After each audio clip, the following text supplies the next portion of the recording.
Fernando Buesa Blanco. El valor de la palabra. Itzaren balioa.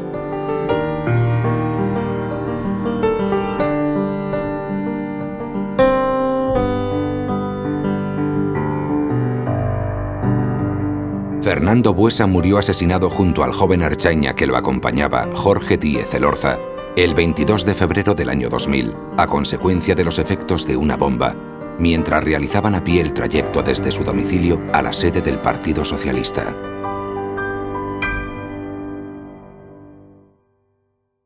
La tarde cuelga miradores con ojos velados por el miedo. Abajo, un sendero se abre entre árboles que han cumplido más de 100 años. Su altura siente la primavera a punto de llegar. Escucha los pasos que resuenan al pisar y mide la corta distancia de su destino. Los árboles no cierran los ojos, pero nadie les ha concedido el privilegio de bajar hasta el sendero. Entretanto, los ojos que no quieren ver cierran su mirada y su conciencia, hasta que un estallido quiebra la tarde y el caminar de los pasos. Dos hermosos cuerpos saltan por los aires, bajo ancianos árboles que les quieren y ojos que no les quieren ver. Negros pájaros, alimentados por la sangre derramada, vuelan contra el atardecer. Dedicamos estas palabras a todos los que en estos momentos tan difíciles habéis estado a nuestro lado, a los que habéis salido a la calle, a los que habéis traído flores, a los que habéis escrito mensajes. En definitiva, a todos los que nos habéis mostrado vuestro apoyo y vuestro cariño.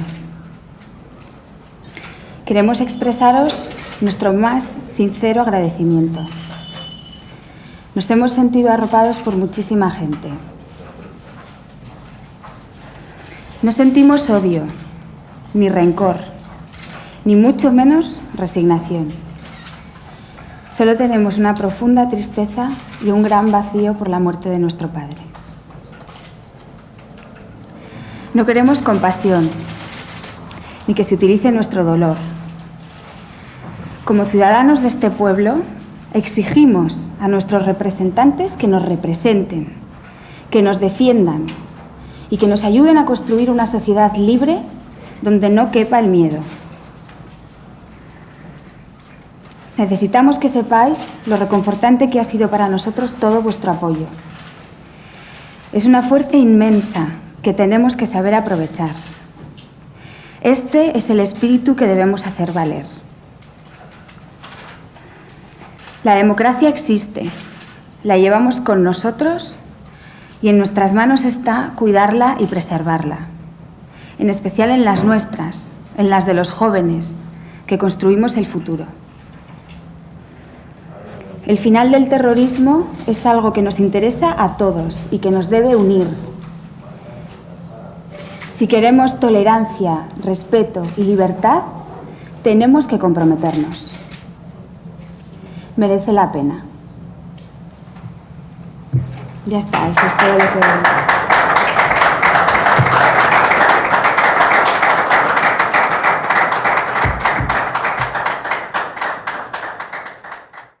Detrás de los trabajos humanos, incluso de los aparentemente más técnicos o áridos, late el corazón y el pensamiento de una persona. Le gustaba mucho contar cuentos a los niños. Disfrutaba él como ellos, ¿no? Se ponía mucho a su nivel, ¿no? Y cuando venía a casa por la noche, pues ya los niños estaban esperando que llegara. Se habían ido a la cama antes y estaban en su habitación. Y entonces, en cuanto entraba por la puerta de la calle, ya se excitaban, ¿no? Ya le veían a papá, esperaban, ¿no? Y entonces él iba por el pasillo derecho a la habitación, iba cantando porrón, porrón, pom, pompero, porrón, pom, pom, pom, pompero, aquí viene el cuentero. Y luego pues iba a la habitación con ellos y estaban allí pues de juerga y contándoles cuentos y tal, cuentos que él se inventaba.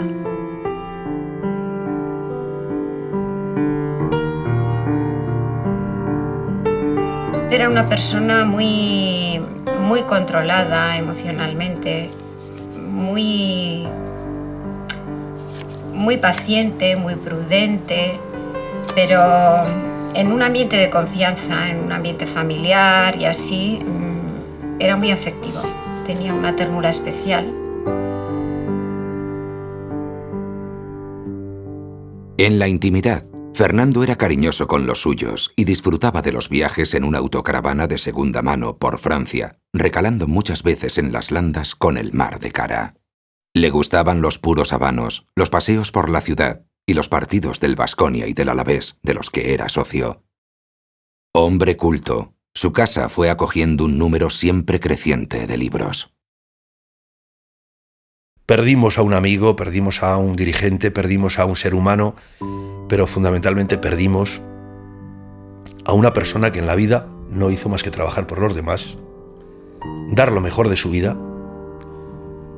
quitarle la oportunidad de no ver a sus nietos, ver o no ver esos días cuando los hablaba conmigo de una jubilación joven para disfrutar de otra manera. En fin, esto es lo que se ha perdido. Su imagen era muy peculiar. Llevaba barba y como con los años la barba se entrevera de blanco y negro, parecía mayor de lo que era. También aquello podía darle una apariencia más distante y desde luego un aspecto, yo alguna vez bromeaba con él, de antiguo patricio. Yo le decía: Fernando, me recuerdas a esos retratos antiguos que hay aquí por la Diputación. Y nos reíamos.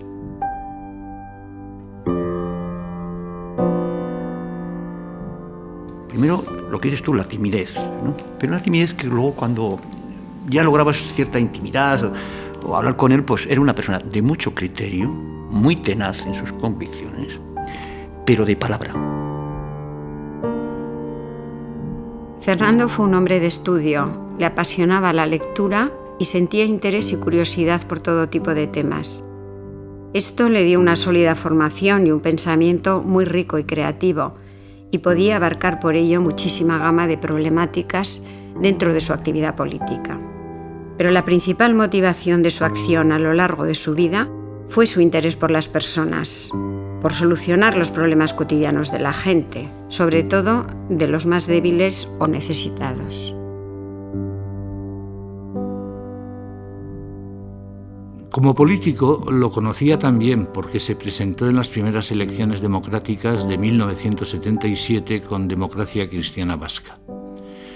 Poco después ingresó en el Partido Socialista.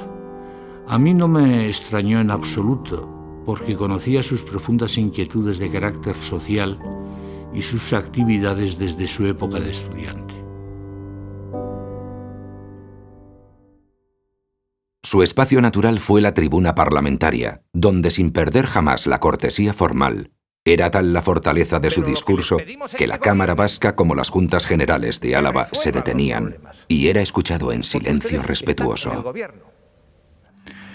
Como orador yo creo que era muy brillante. Yo la verdad es que no he conocido en Juntas Generales ningún orador con la brillantez, con que la forma de expresarse de Fernando.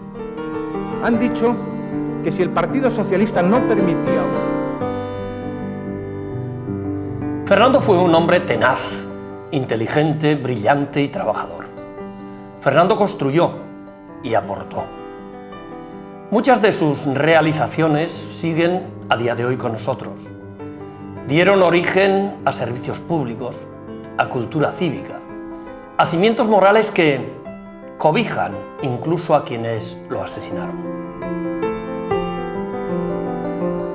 Yo el recuerdo que tengo de Fernando Buesa es la de un hombre que las cosas que decía estaban muy pensadas, en efecto. Son de esos discursos que cuando uno los veía en los medios de comunicación, pues uno los tenía que leer. O sea, no eran banalidades, en efecto. Por eso la expresión de que no era banal era exacta. Es una persona a la que hay que, uno cuando hablaba, pues tiene algo que decir y había que escuchar. Y he de confesar que en muchas de las cosas, en la inmensa mayoría de las cosas, pues incluso sintonizaba con él, ¿no? 3 características le hicieron especialmente apto y eficaz para la actividad en el contexto social y político que se vive en Euskadi. Su actitud optimista. Pensaba que cualquier problema tenía solución, solo había que trabajar para encontrarla. Y confiaba en las personas, en la bondad de la naturaleza humana. Sabía escuchar. Fernando tenía en cuenta las razones ajenas. Y fue un hombre de paz. Su actitud vital era serena. Atemperaba sus emociones, se expresaba con un tono amable, sin perder por ello la contundencia necesaria. Moderaba sus planteamientos para poder llegar a pactos y acuerdos que facilitaran las relaciones de convivencia.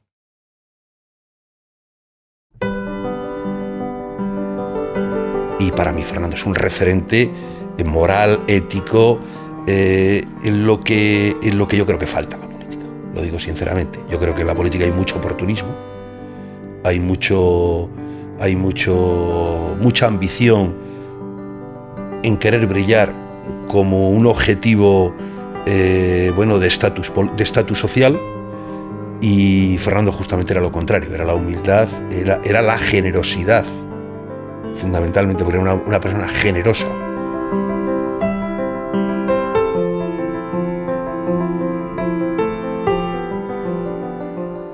Fernando dejó escrito: la hipocresía no es una de mis virtudes para quien crea que un político deba tenerla. Pero es que además pienso seriamente todo lo contrario, que si algún mal puede arruinar la política en democracia, es precisamente el de la hipocresía de los políticos. Se ha destacado desde todas las instancias su gran capacidad de trabajo. Detrás de esos resultados siempre hubo muchas horas de dedicación. Nada resultó fácil. Fue mucho el tiempo invertido en analizar profunda y reflexivamente los problemas que observaba. Pero no se quedaba en la reflexión. Fernando era hacedor y buscaba con creatividad las soluciones. Las proyectaba en el futuro y daba los pasos necesarios hasta conseguirlas. Fernando pensaba que un país no se puede construir de un modo sólido si no tiene un sistema educativo público solvente, eficaz, de calidad, que permita que los ciudadanos, con independencia de sus medios, encuentren la posibilidad de formarse. Y por eso, siendo vicelendakari y consejero de Educación, Universidades e Investigación, se propuso tejer los consensos necesarios, pero pendientes desde hacía más de 10 años, en el mundo educativo vasco. Esto se plasmó en lo que se llamó el Pacto Escolar y que al final suscribieron la mayoría de los sectores educativos. En el plano político fue un acuerdo plural que fructificó en 2 leyes, la Ley de la Escuela Pública Vasca y la Ley de Cuerpos Docentes, que finalmente se pudieron aprobar en el Parlamento. Propugnó la normalización y uso del euskera para la conformación libre, natural y progresiva de un entorno bilingüe en la comunidad autónoma vasca. Según sus palabras, la normalización lingüística ha de seguir de cerca la realidad sociolingüística. Él se atrevió a hablar por primera vez acerca de la política lingüística del euskera para mejorarla. Encontró campañas descalificadoras muy sesgadas, insidias, cuando sus aportaciones siguen siendo útiles al día de hoy. Leer sus opiniones sobre el euskera, sobre cómo promocionarlo, creo que sigue siendo importante para todos nosotros. Yo creo que Fernando, en el fondo, él sabía que se estaba jugando la vida. Él sabía que se estaba jugando la vida.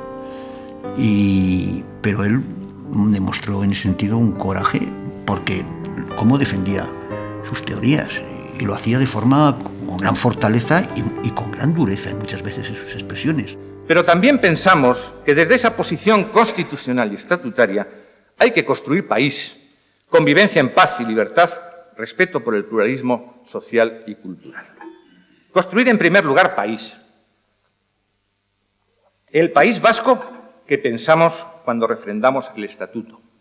El país que integra Álava, Vizcaya y Guipúzcoa y forma parte integrante de España. Construir convivencia, un país para todos, en el que los sentimientos de identidad nacional o cultural no resulten ser categorías políticas, porque todos pueden expresar los suyos con libertad. Un país en el que la única categoría política que confiere derechos y obligaciones sea la ciudadanía, que no distingue ni discrimina a nadie por razón de sexo, raza, religión, opiniones políticas, identidades nacionales o culturales ni sentimientos. Construir también tolerancia.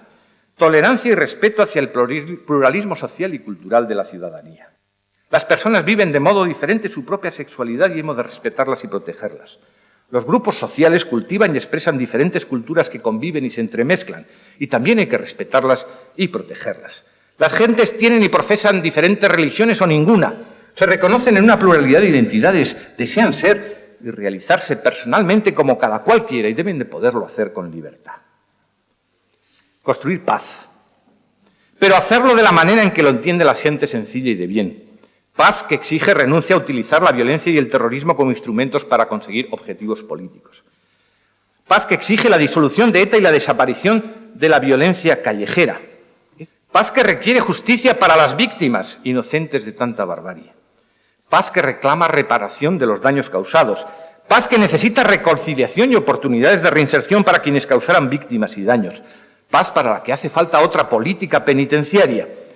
Paz fundada en la libertad de defender cualquier pretensión política por procedimientos democráticos. Paz con generosidad, pero sin precio político. A pesar del tiempo transcurrido, muchas de sus ideas tienen plena vigencia en el debate actual de la política vasca. Es una figura política que irá creciendo con la perspectiva del tiempo.